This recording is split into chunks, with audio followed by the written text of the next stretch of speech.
So we're just going to show how Yeah. much Abdullah ibn Mas'ud hated this committee and what they were doing, and how he told everybody to do the opposite. Yeah, we'll just put the hadith on the screen. Let's see the hadith. and we can go over the names. It's Sahih hadith. Do you see that? Jami' at-Tirmidhi 3104. I don't know if they can see it or not. Yeah, they can see it. Abdullah ibn Mas'ud said, "O people of Al-Iraq, keep the musahif that are with you and conceal them." That means hide them. For indeed Allah said, whoever conceals something, he shall come with what he concealed on the day of judgment. So meet Allah with the musahif. So Zuhri said it was conveyed to me that... See that? The most virtuous of the companions of the messenger disliked that view of Ibn Mas'ud. So they acknowledge that Ibn Mas'ud is against Zayd and Uthman. So what we're trying to say is, when Uthman was doing his committee that you said, Ibn Mas'ud said to everyone, keep your books, keep your masahif, your Quran. And he was talking to people from? He was talking to people from Iraq. He was saying to them, perfect. He was saying to them, keep your books. He didn't say dialects. Okay? Masahif. He said masahif. Yeah, because they wrote it by their hands.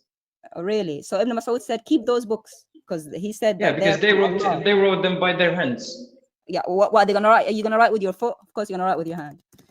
They were wrote. Yeah, what I meant that they don't have a copy of a Quran that has been written in the tribe of Quraysh, and they read it differently. They heard it and they. Okay. Go on. So Ibn Mas'ud, did Muhammad not say take the Quran from Ibn Mas'ud?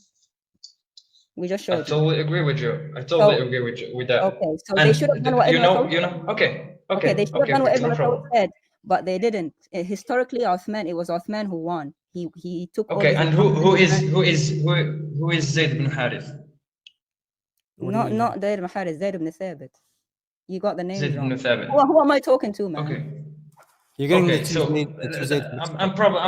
we're probably talking about the same person, but he's not the one. He's not the one who has been. Zayd ibn Haritha is the dude that.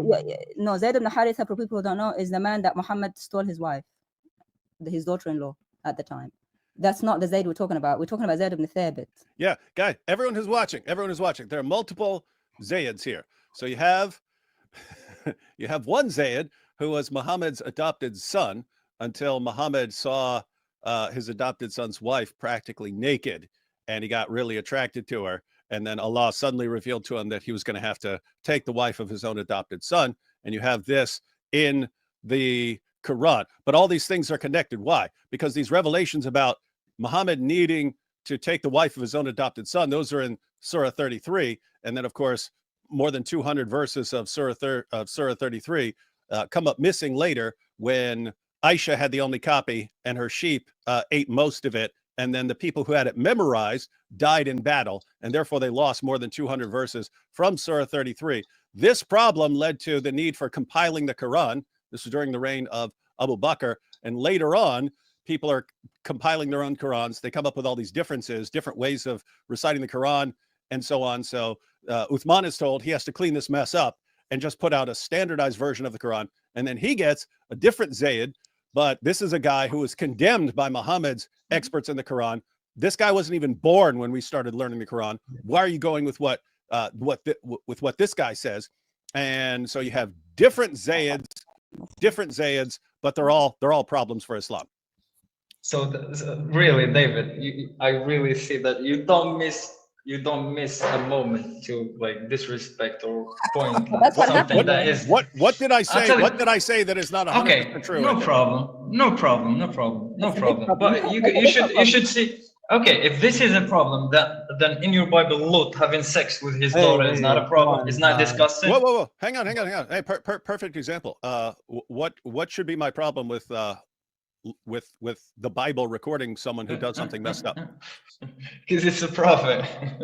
He's a prophet where? According to the Bible? Chapter and verse where Lot is.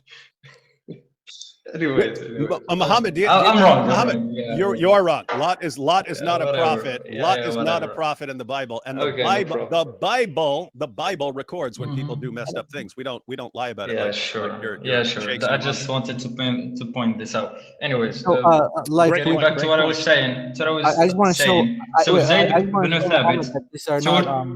Wait, Muhammad. I just want to show you that these were not just dialect. Life, can you put this up on the screen? Yeah, okay, this just is- before you go to the next point, we are talking about It's Zayd not the next bin point. Thabit. it's the same point, my friend. You were saying that they just had differences in In dialect. dialect, but this is actually the difference. So this is the story here, and this is basically what it's saying is that they were inside the mosque and they were reciting the Quran. Hudayfa came and he was, you know, he heard them reading the different readings of the Quran. And that's what made him go to Uthman and he say like, oh, I need you to make one single reading of the Quran. Why? Because he actually tells you, this is a more detailed, and this is Kitab al-Masahif. Yeah. For Ibn Abi Dawood. Yeah.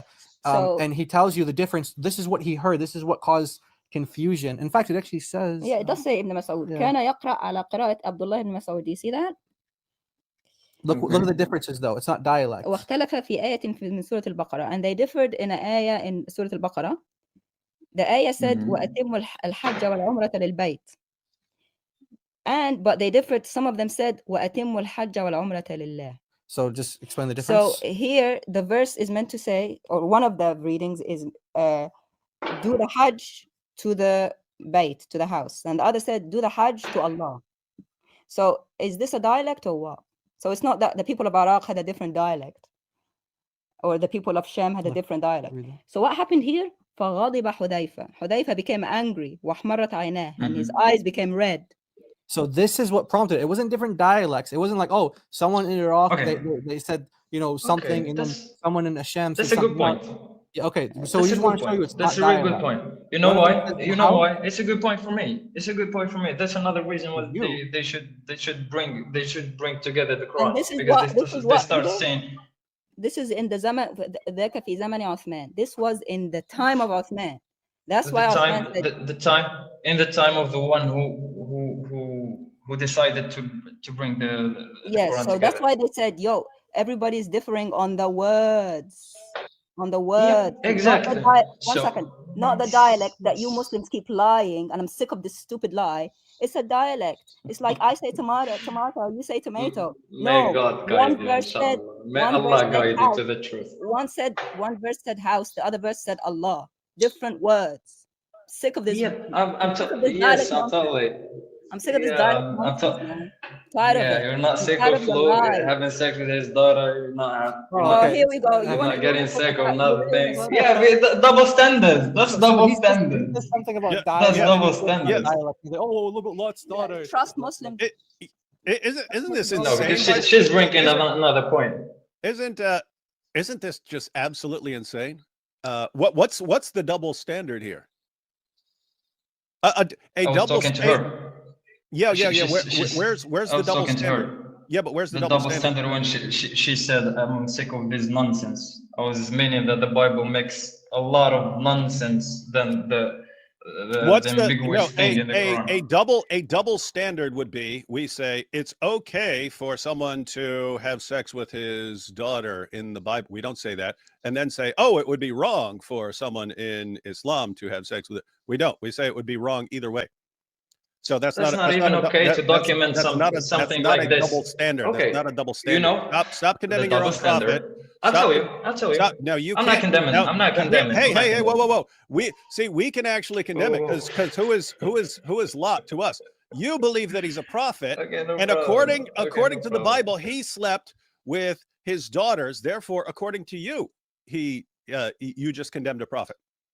We don't believe he's a prophet. We don't believe he's a prophet. You believe he's a prophet. So you believe that a prophet committed incest. So that would be your issue. I'm saying double. I'm saying double. You don't know what double standards are. You are You don't okay. know No what double problem. standards are. Because you A claim that the Bible is the word of God. Just let me finish a sentence, double man. standard. But you're not making any Be sense. like them. Double Be like standard them. would be They're saying, more hey, respectful than here's you a are. standard for you. Here's a different standard for me. No one is saying that. You're the one with the issue. I didn't have to cut my You say microphone. you say this guy's a prophet and he did this. We don't believe. I've never met a Christian who believes that Lot's a prophet. So you believe he's a prophet. So you believe he did that. Then you believe that you got a prophet doing that. So that's a problem for you, right? But you shouldn't regard it as a prophet, because whatever Lot did is nothing compared to what Muhammad did. Anyway, that's not the subject of the day. I'm not Sure. really. You why'd can you go bring it back up to then? Yeah, you were the one who brought it Ramadan. up. He's probably gonna educate You're the one who brought it on up. We were this. talking about Allah and His Bayt and the house, and then you brought up sex.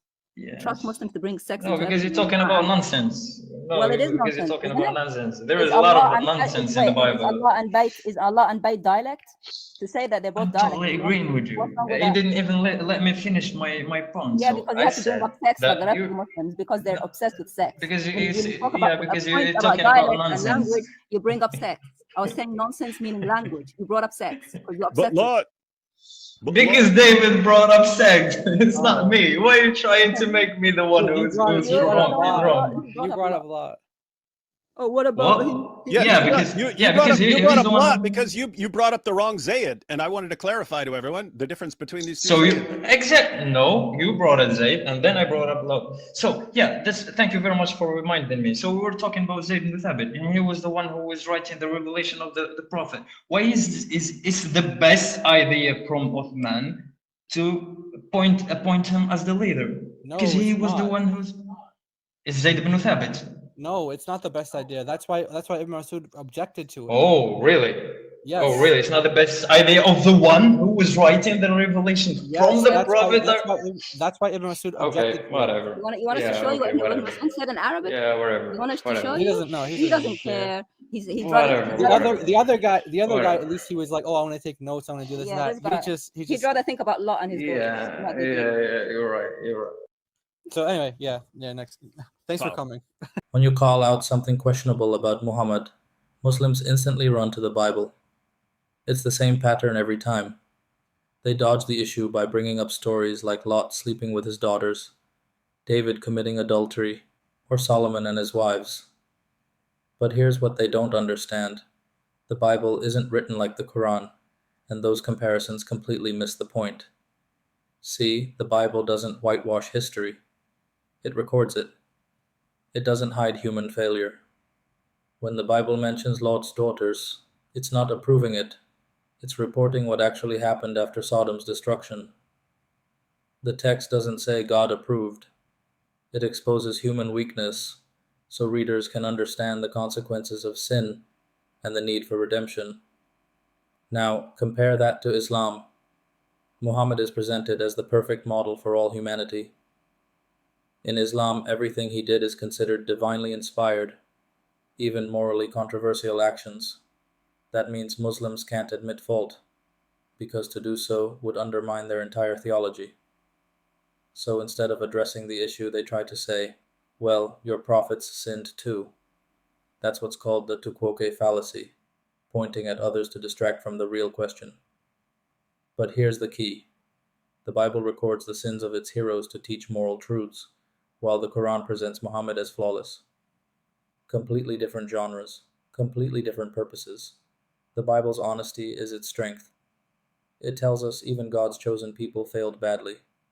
Islam, on the other hand, has to sanitize its stories. You'll notice the Quran completely skips Lot's daughters. It erases that part to protect the image of prophetic perfection. So when a Muslim says, look, your prophets did bad things too, it's not even a fair comparison. The Bible's narrative is descriptive. It tells what happened. The Quran's portrayal of Muhammad is prescriptive. It tells what to imitate. The Bible shows broken people. The Quran idealizes a man Muslims are told to copy in everything. And here's the irony. By running to the Bible to justify Muhammad, Muslim apologists actually admit that even their own religion can't defend his actions on its own terms. Instead of explaining why Muhammad's behavior was moral, they attack other scriptures they don't even understand. The next time that happens, remember this. The Bible shows human imperfection to magnify God's grace. Islam hides imperfection to preserve Muhammad's image. The difference couldn't be clearer. One faith tells the truth about man, the other can't handle it.